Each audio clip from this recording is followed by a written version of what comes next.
not least. So, Paul, go ahead. Ok, tout d'abord, merci beaucoup pour l'invitation à parler au CIRANO. So thank you very much. So this is the only part that is in French, so don't worry. I'm not in front of my usual crowd for this type of paper, so I hope you'll bear with me and be patient. I will try to explain what I'm doing. So I don't do macro, and I don't do causal inference. So, but I think essentially the paper is a measurement contribution, and there is a very interesting story in the empirical illustration. If you bear with me, then you will be excited with, I hope, with this interesting story.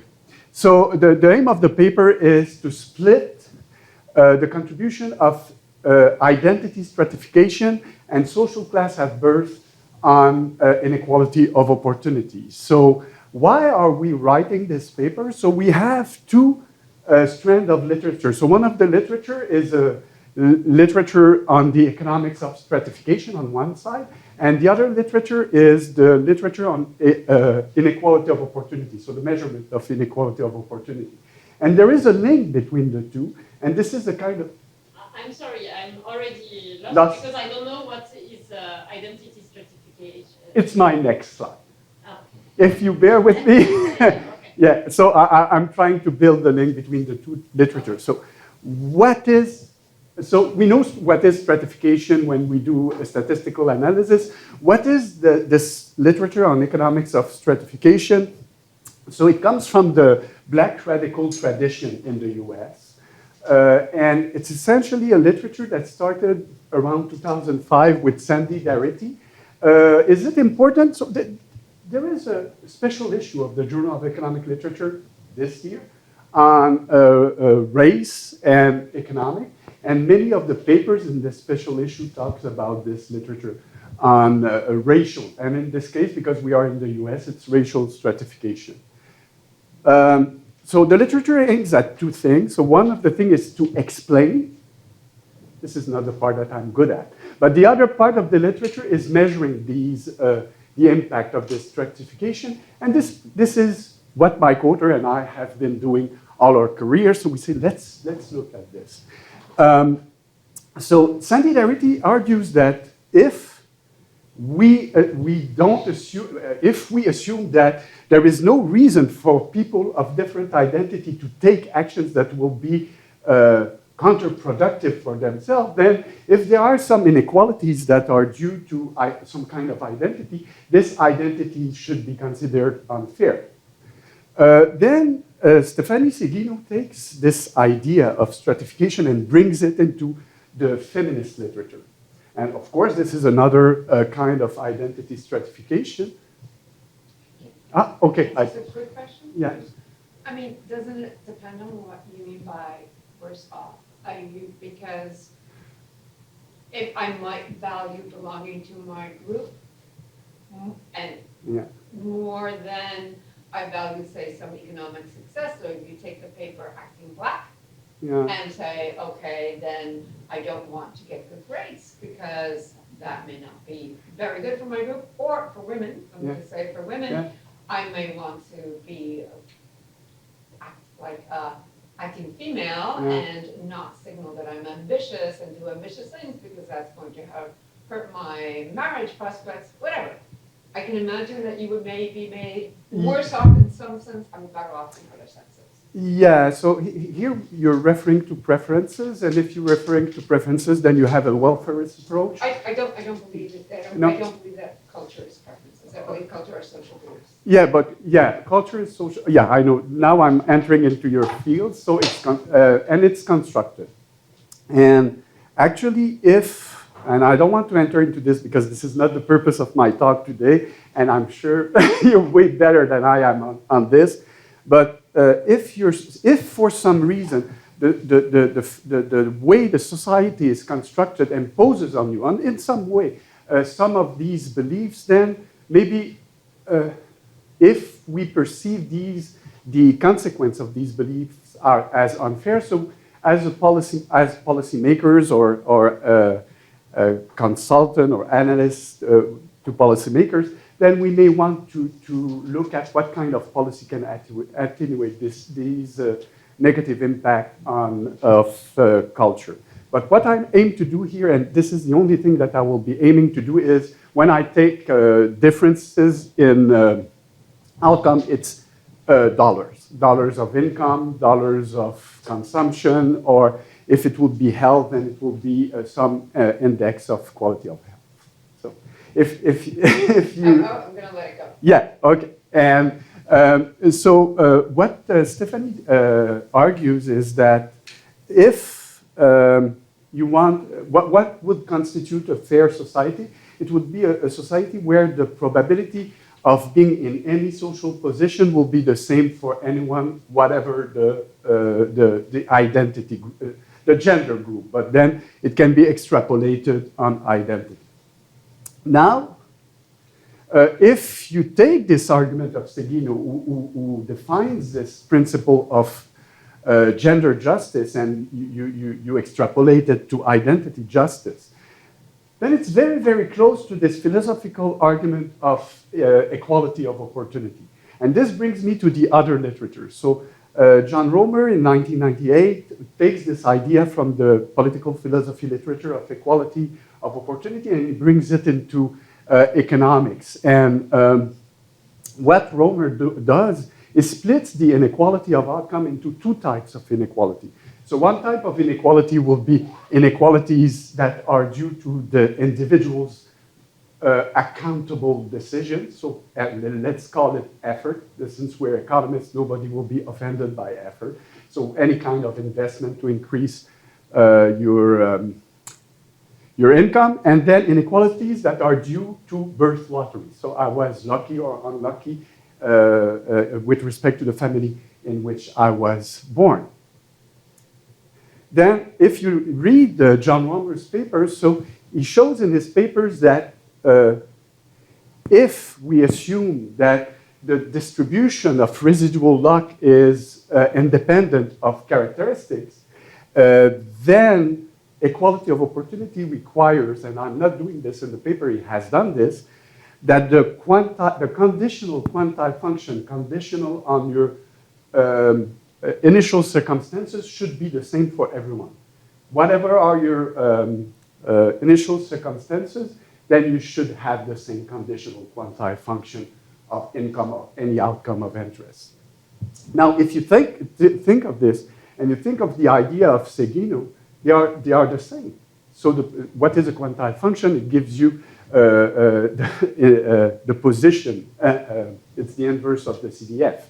So having equal probability, whatever your origin, or having the same conditional quantile function, it's relatively similar. So what we want to do in this paper is to provide a measurement framework for this intergroup inequalities related to identity stratification. So by doing so, we build the link between this literature on the measurement of inequality of opportunity and the literature on the economics of stratification. So what do? We provide a measurement framework. What we do not do is to give an explanation for these differences. A bit too complicated for us, and it needs a little bit more assumptions. So what are the contributions? So is to adapt the inequality of opportunity measurement framework to allow for the decomposition of inequality of opportunity into two components, one that is due to social class at birth and the other one that is due to identity. How do we do this? So we use this idea that was proposed by Temkin in a 1986 paper that was published in the Philosophy and Public Affairs Journal. And Temkin defines inequality as the sum of complaints. So people have complaints about their position. So, and if you read carefully Temkin, so he says, there is a complaint when you have two individuals with the same level of merit that have different outcomes. So of course, you need to define merit.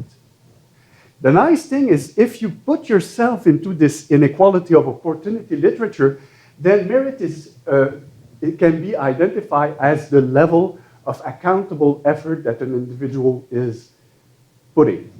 And so Romer's defines, and I will come back to this, what is responsible effort.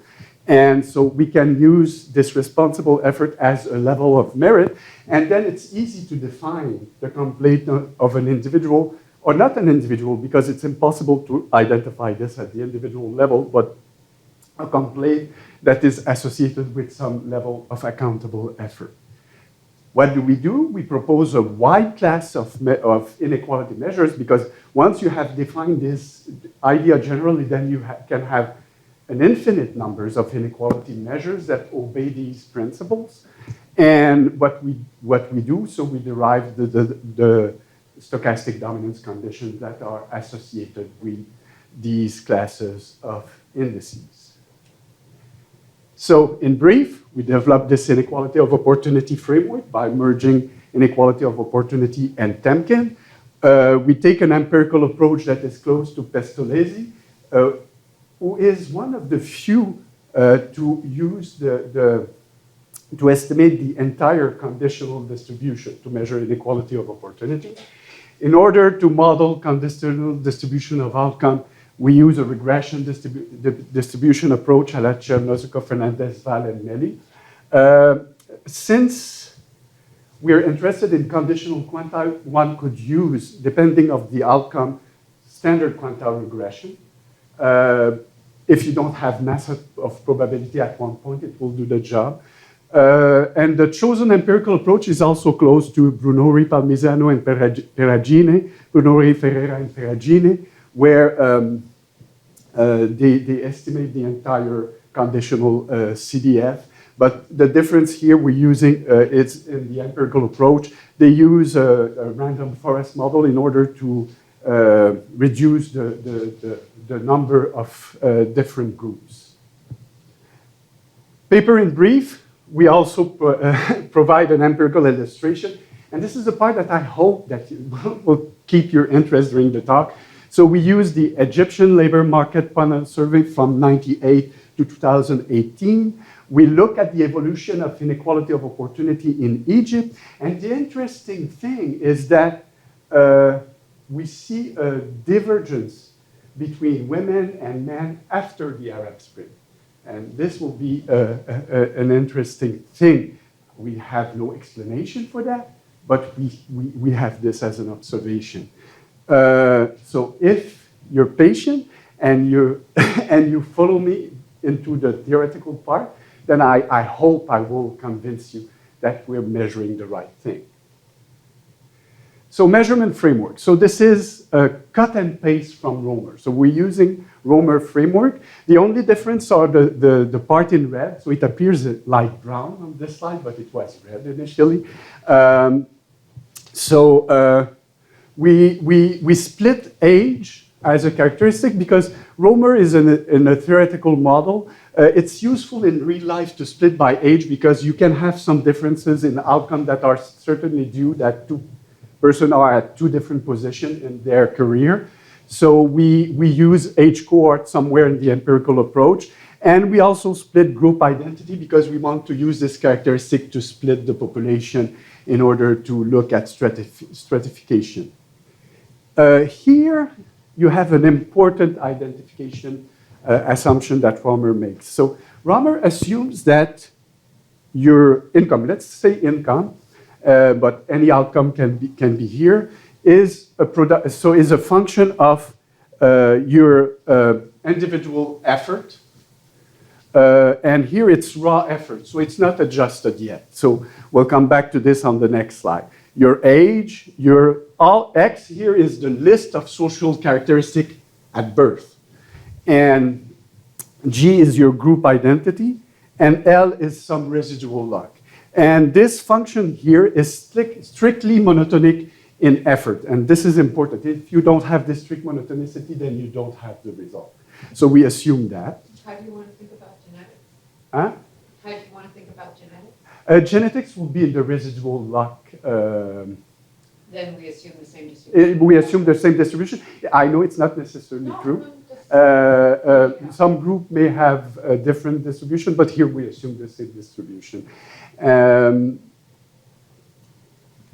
So Romer, Romer also says that this effort that people make, so these investments, so part of it, think of education. My 2 kids have PhDs. They're good, I'm proud of them, but they had a dad and a stepmom who both have a PhD. So it was probably easier for them, some kind of investment that we made helped them go there. So this effort here, this raw effort may be dependent on initial circumstances. And Romer argues that if we want to take an ethical view on inequality of opportunity, we should clean the raw effort from the impact of initial circumstances. So then he defines an effort that is the accountable effort, that is the level of effort or the position of effort for which the individual should be held accountable. And he says that this should be the position in the conditional distribution of raw effort for people who have exactly the same initial characteristics at birth. Now, if you assume, and this is why the independence of the residual luck, the distribution of individual luck is important, if you assume that residual luck is statistically independent from age, characteristics, and group identity, then the rank in the distribution of raw effort that is difficult to define will be exactly the same than the rank in the conditional distribution of income, and this can be estimated. Of course, I'm saying it can be estimated, but don't understand this as it can be estimated at the individual level. And the reason is that in order to identify this rank for an individual, you would need to have his raw effort level and the residual luck realization, which you will not have in the data set. However, this object that you are interested in, the conditional distribution or the conditional quantile function, it can be estimated from the data. And once you have this conditional distribution, individual outcome is not important because here we are interested in the distribution of opportunities in the society, and these opportunities, according to Romer, are defined by these quantile functions that are dependent on the characteristics. And this can be estimated. So the interesting thing here is that you have these guys who do theory on social choice theory, essentially on equality of opportunity, that are interested in this set of opportunity that is this conditional quantile function. And you have these econometricians who are interested in the DGP, and they're talking about the same thing. So you can recover this from the data. But remember, you cannot recover it at the individual level. So I'm not doing this here. Now, we have this definition of equal opportunity by Romer. Now we want to define a complaint. So what would be a complaint? So you have this conditional quantile function that describes the opportunity of someone who would have these characteristics. And Temkin says that someone has a complaint if at the same level of merit, he has a different outcome. So here we will, I will not enter into the math, but we have a complaint function that depends on the level of effort and initial characteristics. It's better with a graph.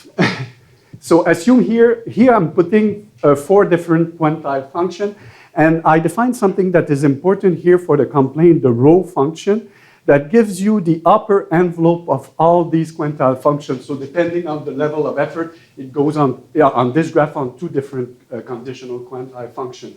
So this rho function here is the upper envelope. Now, once you have this upper envelope, and here it's the cohort, okay? So you have a quantile function. I'm not talking about an individual, but a quantile function that corresponds to these initial circumstances. If you compare, let's pick one level of effort here.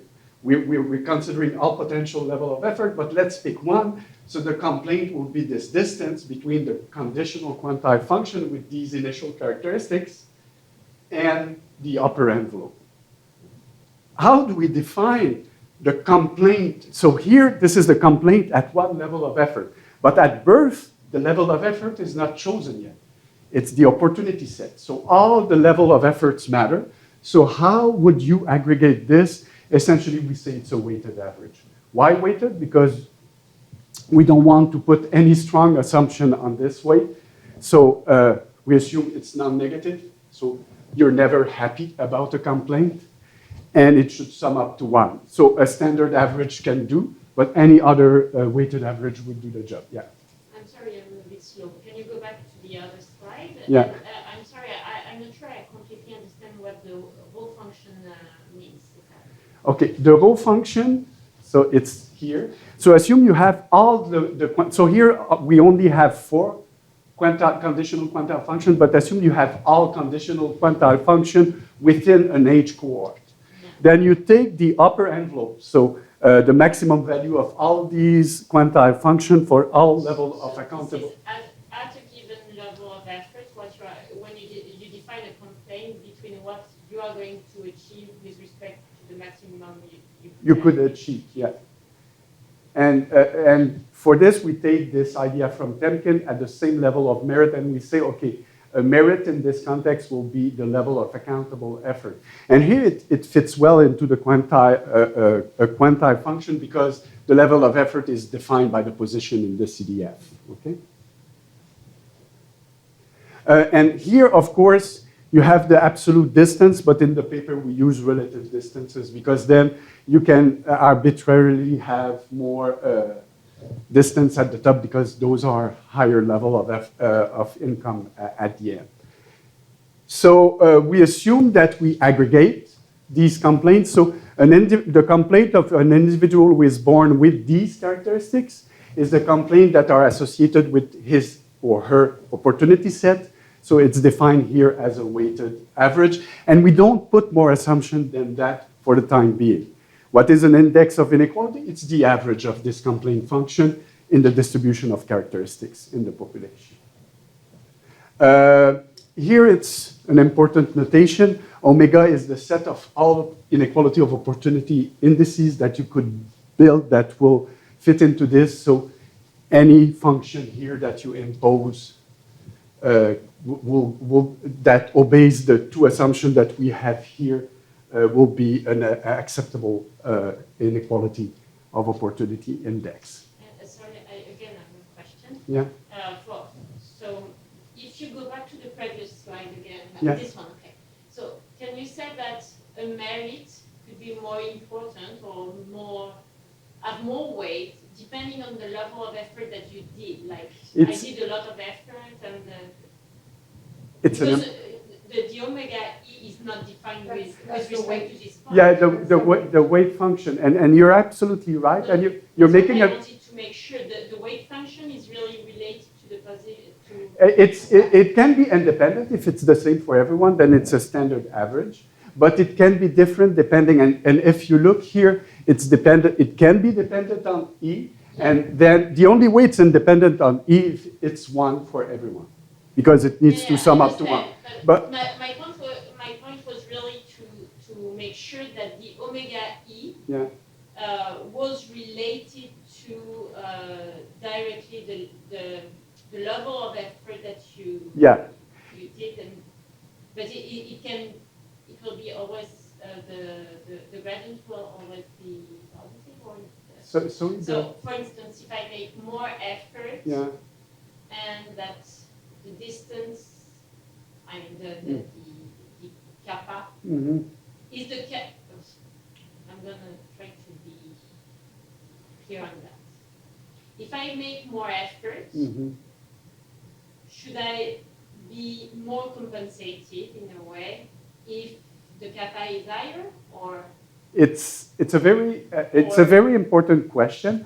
For the time being, we're agnostic on this, but within this set, we may have this idea, and if you're patient a few slides, I will come to this. And it allows us to identify some ranking that we're not able to identify if we don't make this assumption. So it's an important one. And this is exactly where we're going. So typically an inequality index will put weight according to income levels, or will put weight according to rank in the income distribution. Here we're not concerned about that. We're putting weight according to the level of accountable effort, because we're interested in inequality of opportunity. We don't care, we care about the inequality of income as long as it is inequality of opportunity. Now, if you bear with me and you still follow my argument that, okay, this here will be a complaint at the level of effort E1, then this can be split into, so assume that here you have two groups, a dominant group, a marginalized group.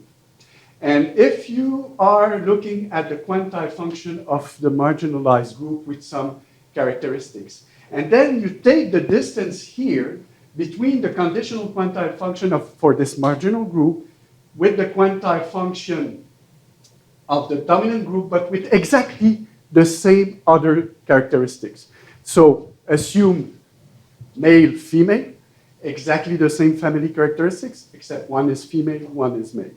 So the distance between these two will be the part of the complaint that is due to this identity stratification, and the distance here will be the part of the complaint that is associated with social class at birth. And the nice thing, since the class of indices we have defined are linear, we can split the complaint in two here. So essentially, these inequality indices can be split into a component that is due to stratification and a component that is due to social class.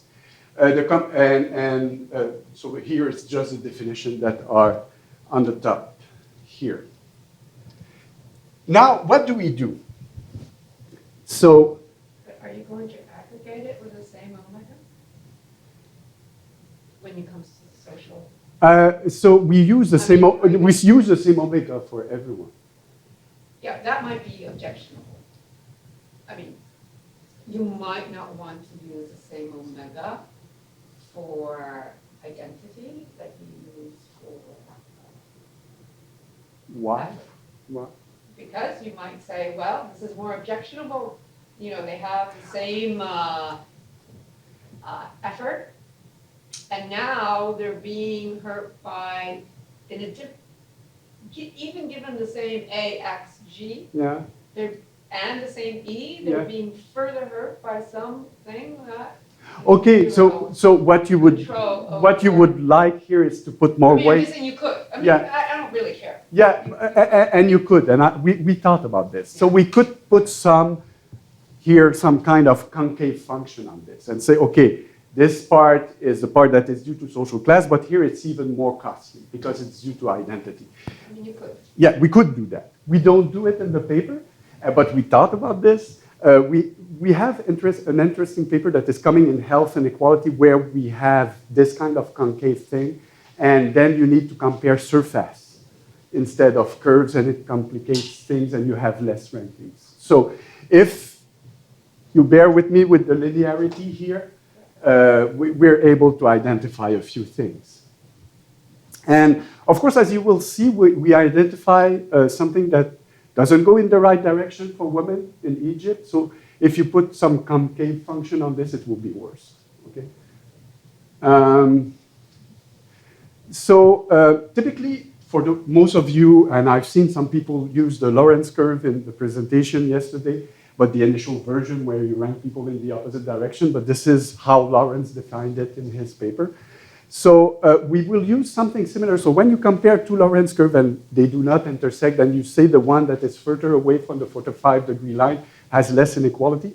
So we define here a similar tool that is called complaint incidence curve. And the nice thing, so it's the expected value of this kappa function at level E. And if you estimate this complaint concentration curve, not complaint concentration curve, but complaint incidence curve, and they do not intersect, then you can rank the indices. And this is one of the results of the paper. So if the two complaint incidence curves do not intersect for 2 years, because here we're using years, then you can say that robustly inequality of opportunity has decreased or increased. And you can do the same for the stratification component and the social class component. Now we're coming to Marie-Louise. How should we weight this omega E function here? Should we put more weight at the bottom or more weight at the top?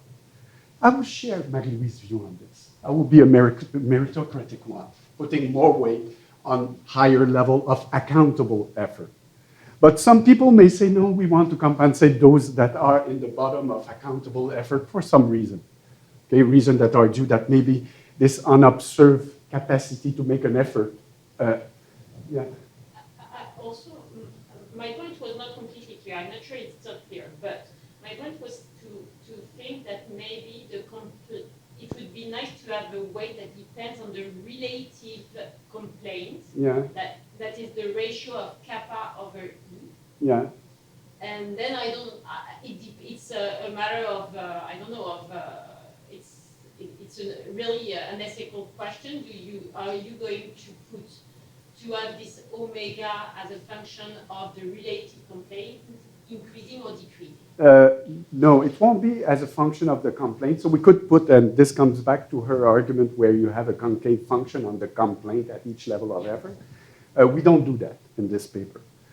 But we put some additional assumption that this omega E function, for some people, it may be decreasing in the level of effort, or it can be increasing.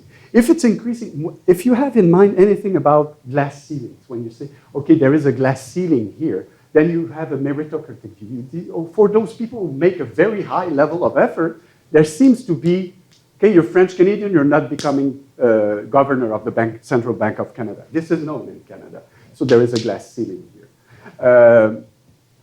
So then you have a meritocratic view. Then, if you have a propor view or a meritocratic view, you have two kinds of curve. A complaint concentration curve for the propor view and a complaint concentration curve for the meritocratic view. This one, you integrate from 0 to E, like the standard Lorentz curve, if you rank people according to E. And this one, you integrate from the top because of the meritocratic view. Then you have similar dominance conditions. So you can rank indices, you can rank distribution for all indices that are propor using the propor concentration curve if they do not intersect. And you have a similar thing for a meritocratic view. So this is the theory in the paper. How do we estimate this? So I already said that we're using Chernozukov, Fernandez, Val, and Nelly. The interesting thing with this approach, took me 3 years to understand this paper. So they essentially prove the validity of the exchangeable bootstrap if you use their methodology. This allows you to build a kind of Kolmogorov-Smirnov type of directional Kolmogorov-Smirnov type of statistics. And it allows you to run some testing procedure. So you have p-values that can be generated to say if you have a significant change between 2 years.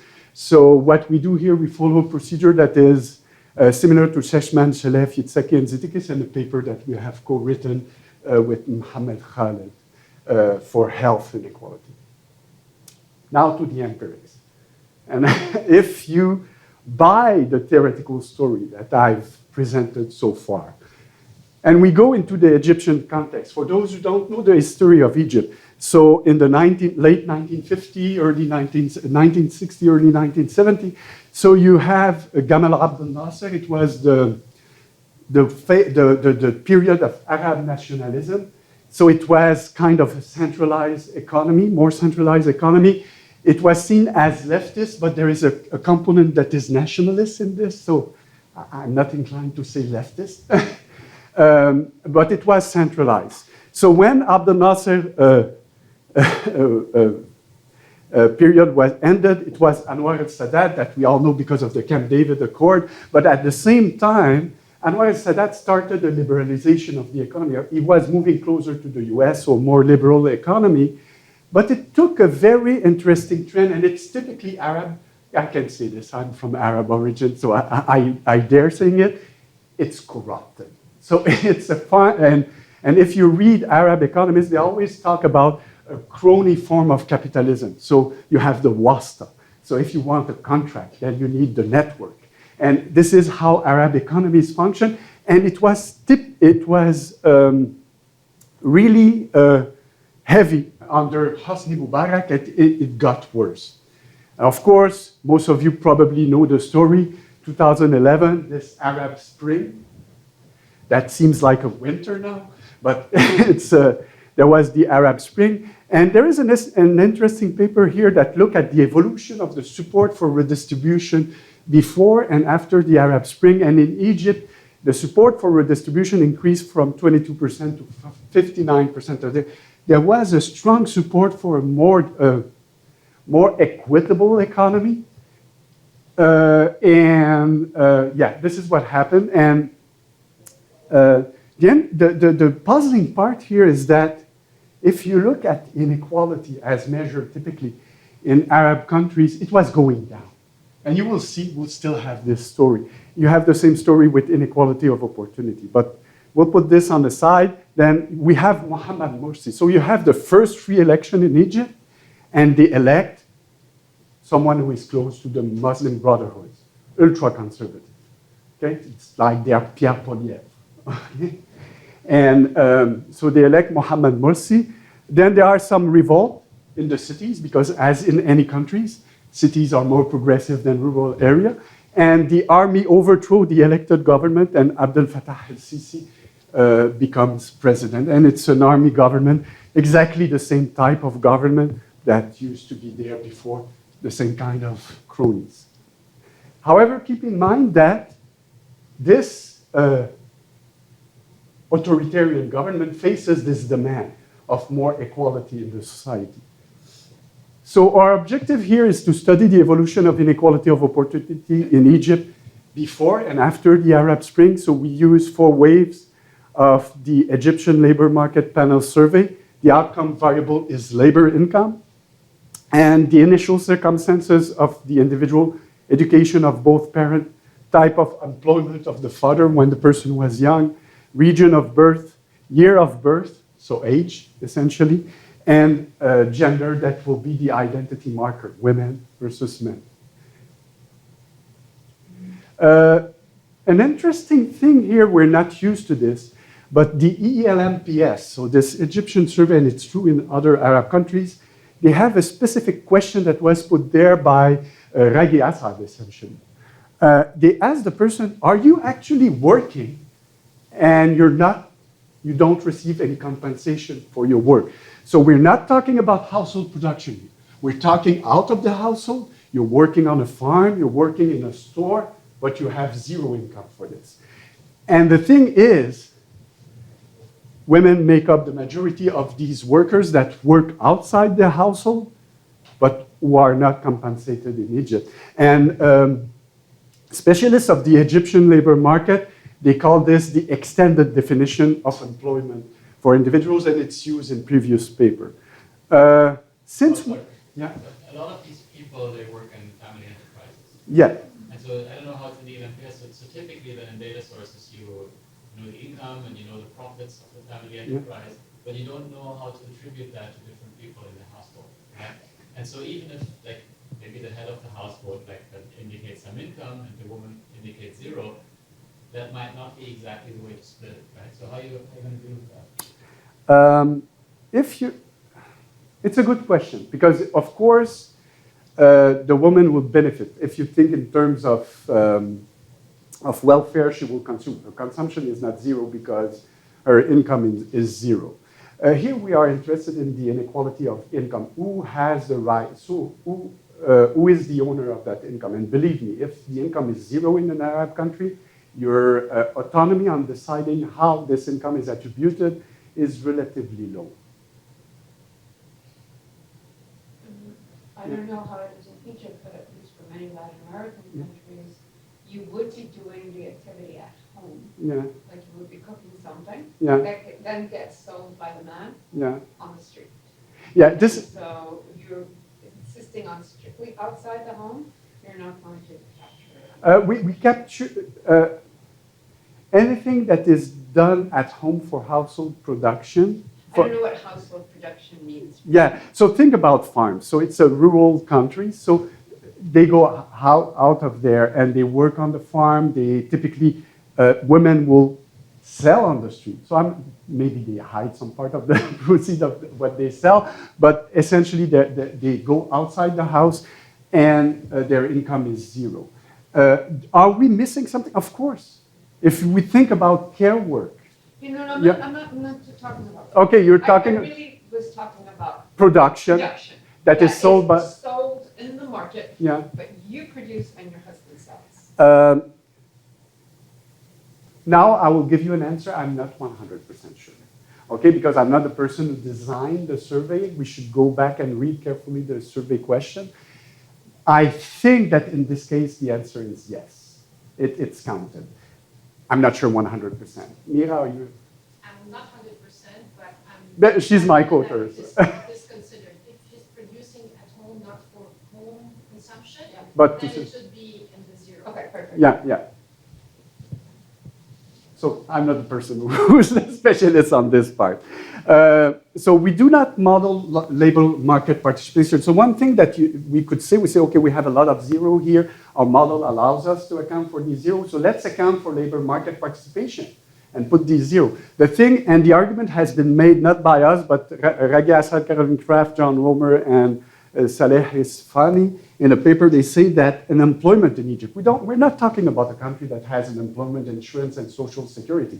So not participating in the labor market is something that is for the privileged, not the poor. So they argue in their paper, and it's on inequality of opportunity, but different approach here, that we should not account these people. We follow their insight. They know more the Egyptian economy than we do, so we follow that. So if you follow me on these assumptions here, these are the results that we get. So the complaint incidence curve here for the Egyptian economy. So here you have 2006, here you have 2012, and as you can see, there are some white area here. You have some point here. If you run the test, so this is a visual inspection. This will not give you the statistical dominance condition, the test, but it indicates that you should have less inequality of opportunity for any index that you can build up in 2012 than 2006. So it was decreasing in the period before the Arab Spring, or 2012 is 1 year after the Arab Spring. Now, if you run the test, so 3 stars, it's p-value smaller than 0.01. It should be a strictly unequal here. I don't know why I put this. Then 2018 cannot be compared to 2012, so you don't know. Even if you take a pro-poor or a meritocratic view, you don't know. If you compare 2012 and 2006, so you have, from a pro-poor view and a meritocratic view, less inequality in 2018 and 2012 than 2006. And 2006 is not comparable with 1998. Here there is less observation, so it may be driven by that. However, 2012, if you compare with 2006, it's for any index. And 2012, if you compare with 1998, you have the same ranking for any index, but less statistical power. It may be due to the number of observation in 1998. Now let's split that. If you look at gender stratification, and if you take the complaint incidence curve, you don't have any significant result. Now, if you take a pro-poor stratification complaint concentration curve and you compare 2012 with 2018, you have an increase of inequality, the component of inequality of opportunity that is due to stratification. You have the same result for a meritocratic view. What you had in the period just before, between 2006 and 2012, was a reduction. Same for the meritocratic view. If you run the test, these are significant. So the overall ranking, you have less inequality of opportunity due to gender stratification in 2012 than 2006 for pro-poor and meritocratic view. And you have more inequality of opportunity due to gender stratification in 2018 than in 2006 and 2018, and of course, then 2012. Now, if you look at the contribution of social class at birth, it goes in the opposite direction for pro-poor and meritocratic view. And if you run the test, this is the story that you get. So it goes down over all the period, except this part here, less data. Just keep in mind less data, but we cannot infer anything. Now, we have two stories here. So concentrate on the period between 2012 and 2018. Inequality of opportunity doesn't change according to a methodology. What does it mean? It means that you can build an index that will indicate that it goes up, and you can build another index that has the same probability that can say that it goes down. So between 2012 and 2018, we cannot compare. If we look at stratification, it goes up. If you look at social class at birth, it goes down. Men are only affected by the social class at birth component. So intuitively, things are improving for men.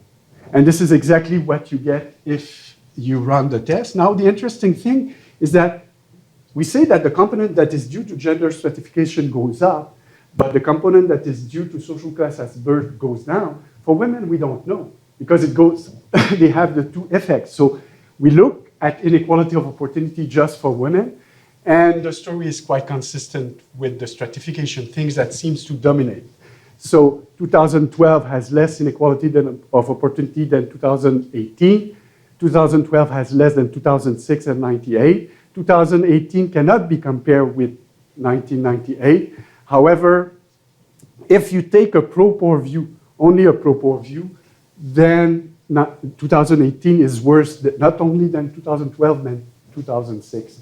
For women, but if you take the meritocratic view that you had in mind, that I prefer, we don't know. Conclusion. So what we did in this paper is to develop a measurement framework that allows to split inequality of opportunity into two components, and we build on Romer, and we use the complaint idea of Temkins. We show that this framework allows us to decompose into these two components. We provide a new inequality of opportunity measurement framework that accounts for identity stratification. We provide the dominance condition, and we use the existing econometric model. We don't contribute in terms of econometrics to test the dominance conditions. We offer this empirical illustration aiming at measuring the contribution of gender stratification to inequality of opportunity in Egypt. It's an interesting period from an Arab perspective because you have this Arab Spring, and the interesting thing for us, and we don't know what are the mechanisms, we can theorize on this, but the interesting thing is that you have this society that is faced by a higher demand for equality, and the way it takes form is improvement of opportunities for the dominant group at the expense of the marginalized group in this particular story, and this will be fits the typical narrative of people writing on stratification.